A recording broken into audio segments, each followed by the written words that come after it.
The Jack Benny Program, transcribed and presented by Lucky Strike, the cigarette that's toasted to taste better.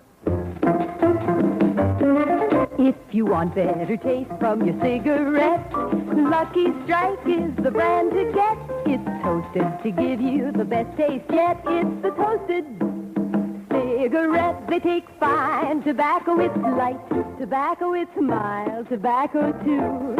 And it's toasted, yes, it's toasted, because the toasting brings the flavor right through. So to get better taste from your cigarette, Lucky Strike is the brand to get.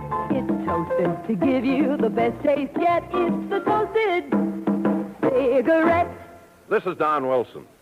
The song you just heard has an important message for everyone who smokes. The sure way to get better taste from your cigarette is to make sure you get Lucky Strike. It's toasted to taste better. Of course, the better taste of a Lucky begins with fine tobacco. And then that fine tobacco is toasted. It's toasted. The famous Lucky Strike process tones up this naturally mild, good-tasting tobacco to make it taste even better, cleaner, fresher, smoother.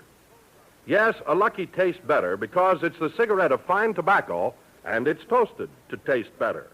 So be happy. Go Lucky.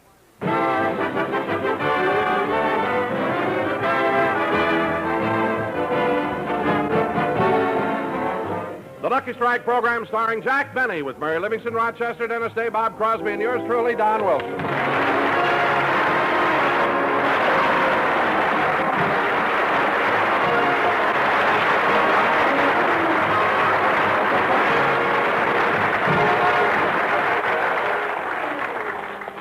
Ladies and gentlemen, tonight Jack Benny does his first television program of the season. But, of course, he also has a radio show to do. So let's go back an hour and visit Jack in his dressing room. He's relaxing before rehearsal. There's no business like show business, like no business I know. Da da da da da da da da da da da da da da da. Gee, when Irving Berlin wrote that song, he knew what he was doing all right. There's no business like show business. And I'm sure glad I'm part of it. Gosh, I'll never forget how I first started. I remember when I made up my mind to go into vaudeville. It was the last week in June, and I was 19. I had just graduated and didn't feel like going on to high school.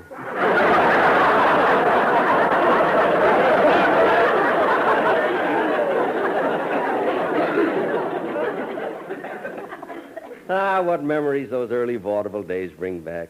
Split weeks, 2 a day, New York, Broadway, and the Palace. I'll never forget who was on the same bill with me when I first played the Palace. Jimmy Durante, Georgie Jessel, Johnny Wilkes Booth.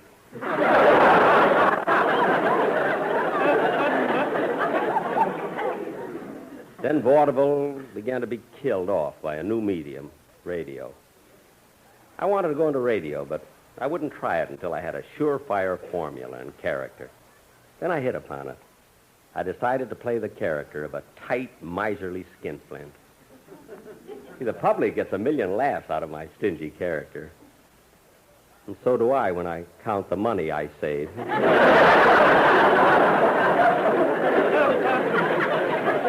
Yes, sir. There's no business like show business. Da-dum, bum, boom, ba-boom. Then when my radio program was doing all right, I moved out to Hollywood and went into the movies. See, the movie business is funny. You make good pictures year after year, and nobody thinks anything about it. But you make one stinker, and you're through. Gee, I'm glad I quit before I made a bad one.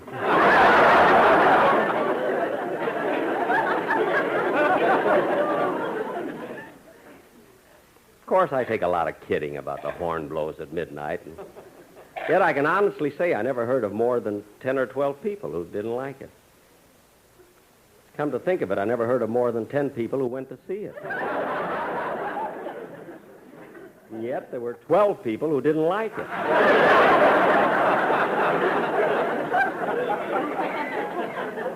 This I don't understand at all. Oh, well, you can't please all of the people all the time. sometimes I think that... I'm back, boss. So soon? Hey, did you get the shaving cream for me, Rochester? I got the drugstore across the street. Good. Well, we haven't got much time, so come on and shave me. Okay. Now, hold your head still while I lather you up. Okay. Say, what kind of shaving cream have you got there? It smells different from the brand I usually use. Oh, it is different. It's the newest on the market. It contains 18% lanolin, 7% antiseptic, 50% soap, 9% chlorophyll, and 16% Smirnoff vodka.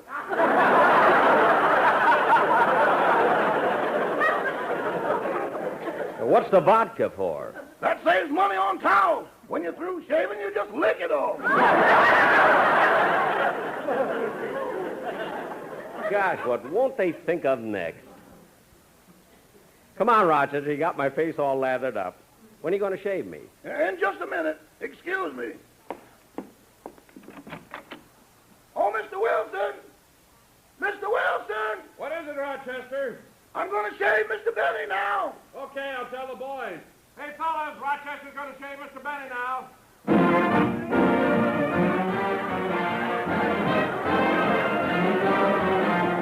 All right, all right, all right. Gosh, since my arranger wrote that tune, he won't let anyone shave without it. How are you doing, Rochester? I'm practically done now. Oh, say, Jack, may I talk to you for a minute? Certainly. What is it, Don? Can we do the dress rehearsal right away? I want to see my dentist before the show goes on the air. Wait a minute, Don. How come you made a dental appointment on the day of the broadcast? It was an emergency. Last night, while I was watching television, my wife gave me a sandwich, and I broke a tooth when I bit into a bone. A chicken bone? No, my wife's arm. She didn't pull it back fast enough.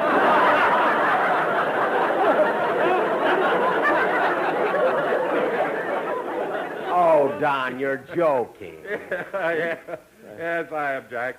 But I did break a tooth, and if I don't have it fixed, I'm afraid I won't be able to do the commercial properly on the program. Well, don't let that worry you. The Sportsman Quartet, they can always do it. You know? Yeah, I know, and they're across the hall rehearsing with Malin Merrick, your arranger. Well, come on, I'll go listen to it. I'll be back in a few minutes, Rochester. But, boss, you still got a little lather on your face. Don't worry, I'll get it off before the show. Come on, Don.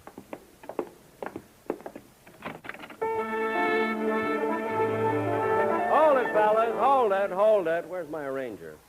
Oh, Malin. Yes, Jack. How are you getting along with the boys in the band? Fine. After all, we're not exactly strangers. I've worked with them for years. I know how to control them. Well, I'm glad someone can control them. The way they carry on drinking and everything. Oh, Jack, I think you're too hard on them. They're not so bad. Oh, they're not. Look at them. Bagby half asleep there on the piano. Rice leaning against his bass fiddle to keep from falling down. And look at Remley. I mean, what kind of an instrument is that he's trying to play? Instrument? That's a stomach pump.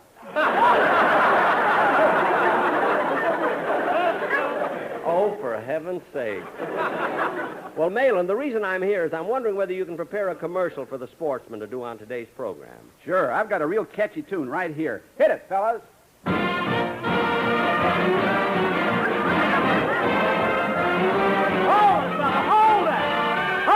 Hold it! Look, Malin, do you have to play that tune of yours all the time just because you wrote it? I want the quartet to do the commercial on today's program. Now, can you have something ready by airtime? Oh, sure, Jack. In fact, we have one here, and it's all about you and your big blue eyes. Commercial about me and my eyes? Oh, sweet. Let's hear it, Malin. Okay, take it, fellas.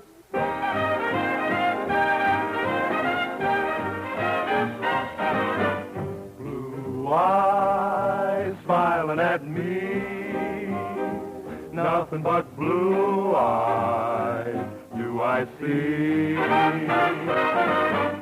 Blue eyes never are sad, never sad. He's 39, but we call him Dad. Never saw a man always so gay, except on the day we get our pay. When he takes a swim, the girlies all screech, 'cause his bloomers reach clear down to the beach. But you know we found happiness working with blue eyes on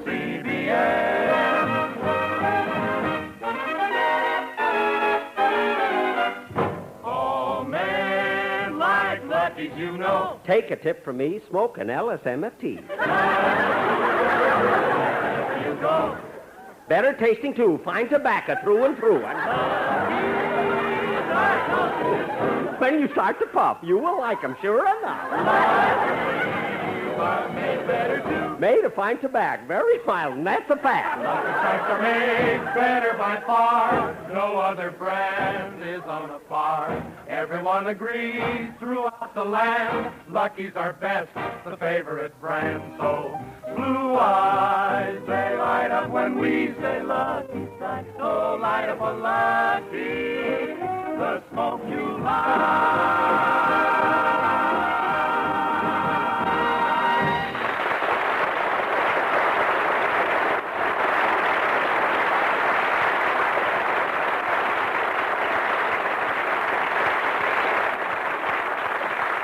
Well, thanks very much, fellas, and I sure appreciate your dedicating that song to me.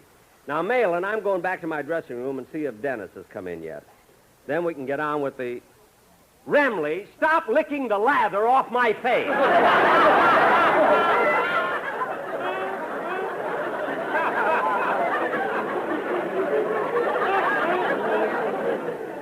For heaven's sake. Now, wait for me, fellas. There's no business like show business. Da-dum, bum, bum. Back so soon, Mr. Benny? Was Dennis Day here, or did he call? No, sir. I wonder where he could be. I better call up his house and see if he's left yet. Say, Maple. What is it, Gertrude? Mr. Benny's line is flashing. Yeah, I wonder what the Egyptian wants now. I'll plug in and find out. Yes, Mr. Benny. Okay, I'll ring Dennis' house. What's that? Oh, I'm sorry, but I have another date tonight. I know we'll have a hot time, but I just can't. Did he ask you for a date, Gertrude? Not exactly. He wanted me to come over to his house and help him finish the ironing. I better try and get him Dennis Day's house. You know, it's always hard getting back to work after a vacation. Yeah, you said it, Mabel. And, gee, I had such a wonderful time at Catalina. I became an expert skin diver. Skin diving? Isn't that the sport where you put on an oxygen tank and see how far down in the ocean you can go? Yeah, and you also have to put fins on your feet. You needed fins? Well, look who's talking about feet. The girl who gets $20 an hour for crutching grace.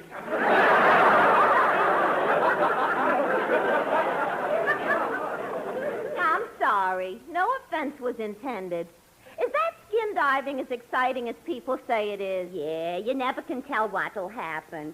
Once I was down on the ocean floor, and a great big octopus came up behind me and wrapped all of its 8 arms around me. Oh, gosh, were you scared? Yeah, it felt like I had a date with the Sportsman Quartet.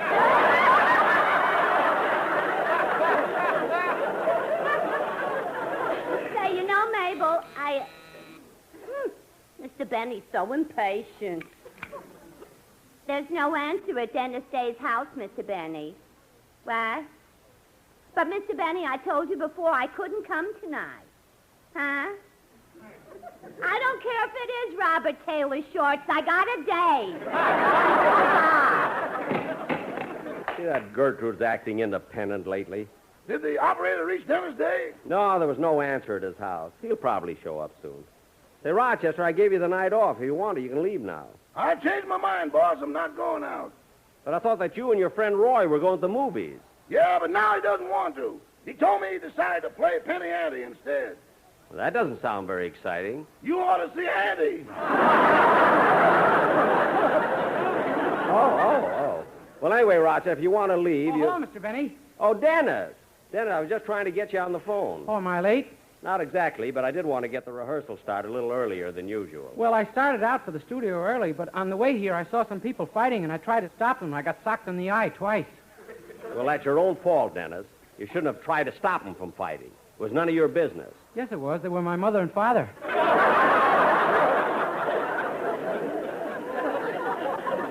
What caused the argument this time? Oh, my mother was mad at my father. Why, what happened? They moved away again, and my father told me where.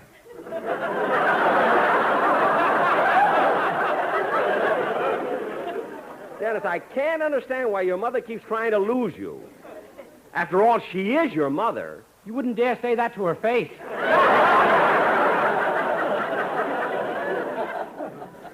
No, I guess not. But, Dennis, much as I'd like to discuss the pugilistic proclivities of your parents, I think we should get into the studio and start the rehearsal. Okay.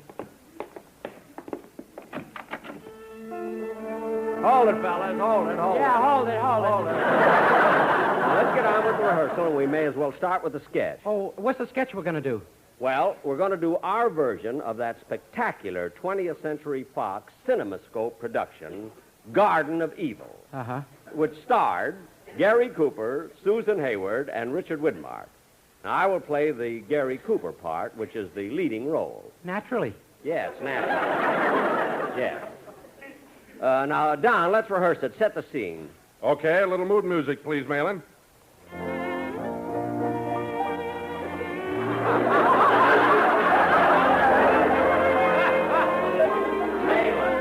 Malin! We're going to Mexico, not Madison Square Garden.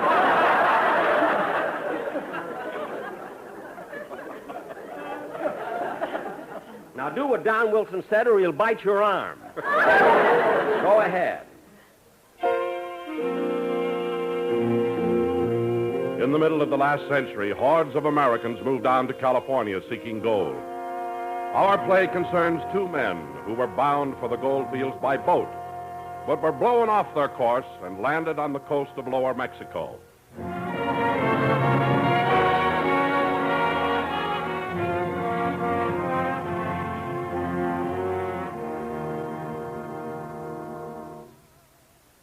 My name is Slim Cooper.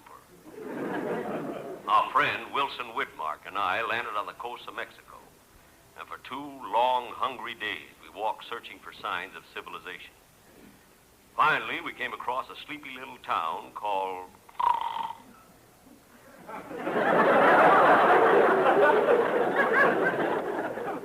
Later, this name was changed to Sonora, Mexico. The town seemed deserted, but I finally took a chance and knocked on a door.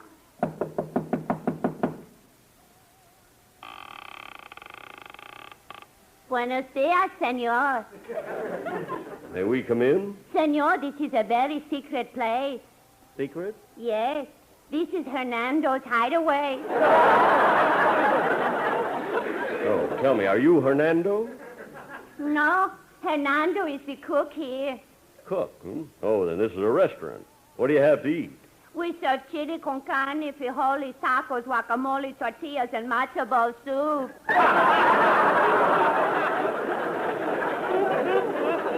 Matzo ball soup? Hernando is only his first name.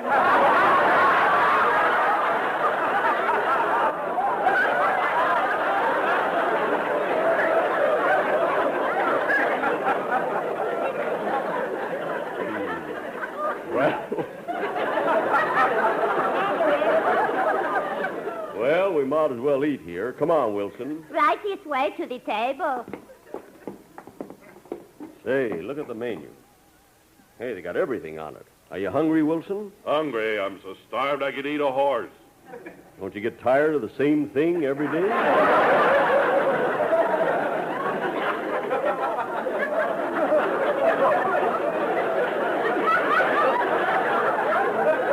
I could understand it if a horse had an arm.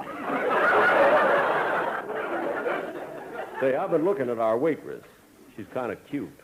I'm going to try to date her up. Hey, senorita. Si, senor. How about a date tonight? I cannot go with you, senor. I am married. The bartender over there is my husband. Your husband, eh? Going over and talk to him. Say, are you the bartender? Si.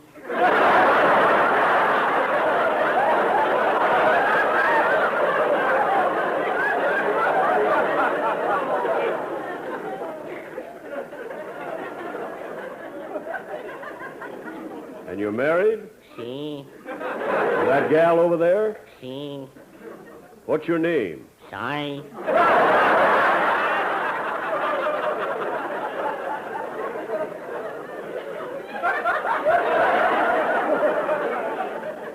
Size? Si.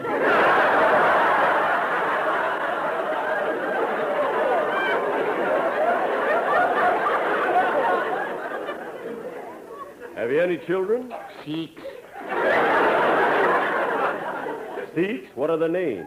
Sol, Sid, Sade, Sam, Sal, and Junior. Junior, eh? That must be Si. Si. What's your wife's name? Sue. Sue? See?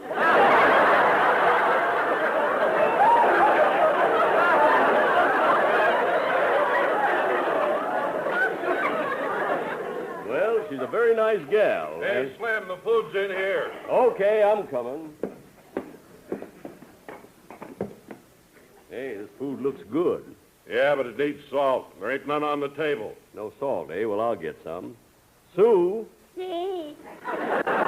salt. See? Shy? Si. Salt? Sol. Never mind!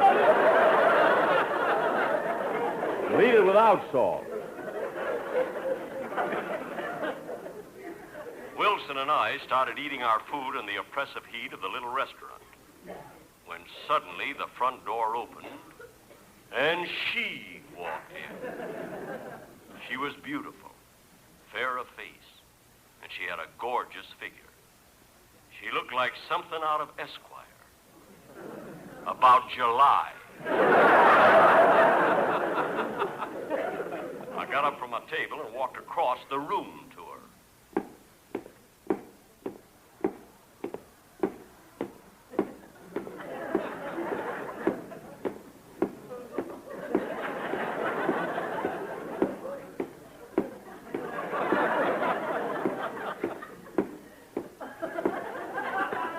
Really a small room, but this picture was in CinemaScope. She began to speak. Someone please help me. Please. I'll help you, ma'am. What is it? It's taken me a long time to get here. I walked for over 5 days, over mountains, across rivers, through the hot desert. I was even captured by Indians. No. Yes. They held me captive for a while, but when I gave them a handful of beads and a cheap necklace, they let me go. Stupid Indians.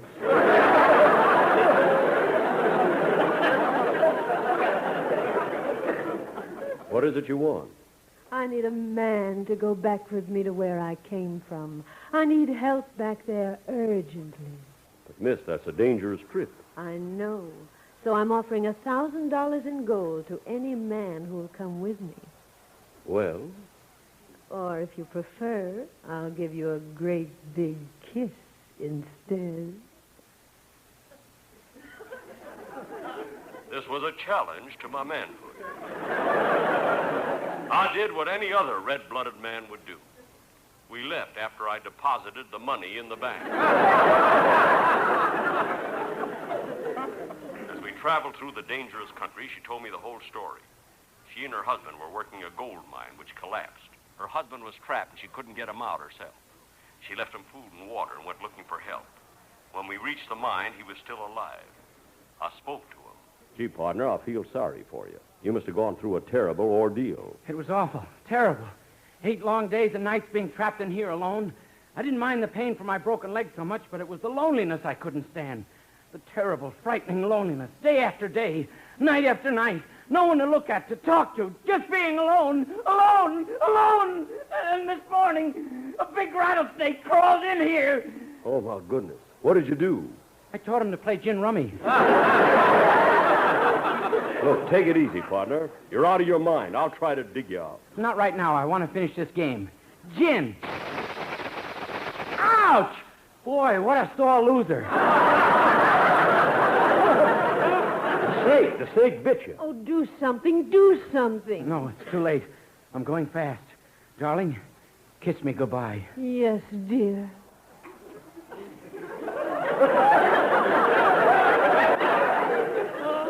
Ooh, do I hate to go.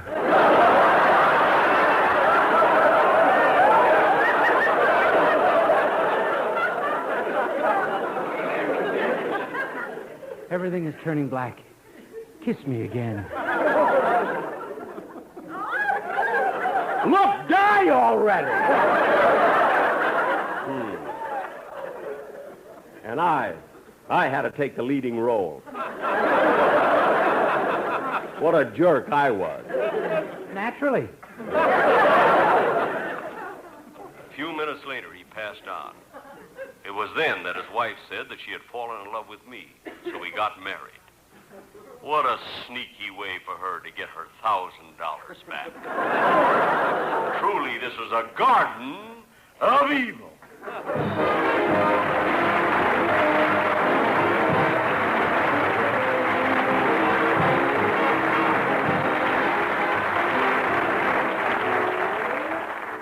Ladies and gentlemen, I'll be back in a minute to tell you about my television program, which goes on at 7 p.m.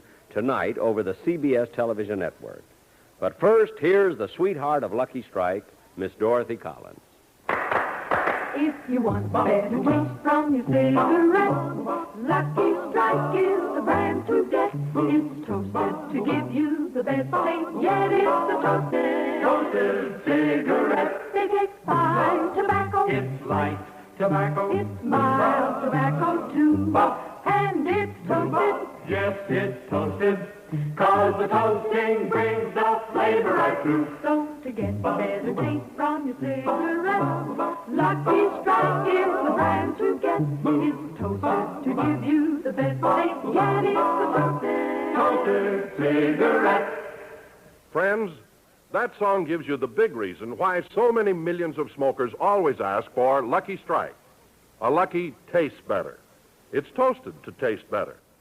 The better taste of Lucky Strike begins with fine tobacco. Why, sure, LS-MFT, Lucky Strike means fine tobacco. But there's even more to it than that. Just before it's made into Lucky Strike cigarettes, that fine tobacco is toasted. The famous Lucky Strike process, it's toasted, tones up Lucky's mild, naturally good-tasting tobacco to make it taste even better, cleaner, fresher, smoother. That's the Lucky Strike story, pure and simple, and why you'll enjoy them.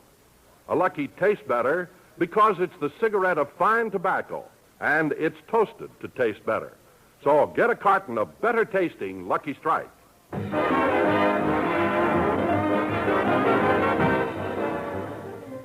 Ladies and gentlemen, as I mentioned before, tonight I'm doing my first television show of the season. And this year I'll be on TV every other week. And, of course, radio every week. Gee, what hard work. If I didn't stay 39, I'd never be able to take it. Good night, folks. I'm a little old. I mean, a little late.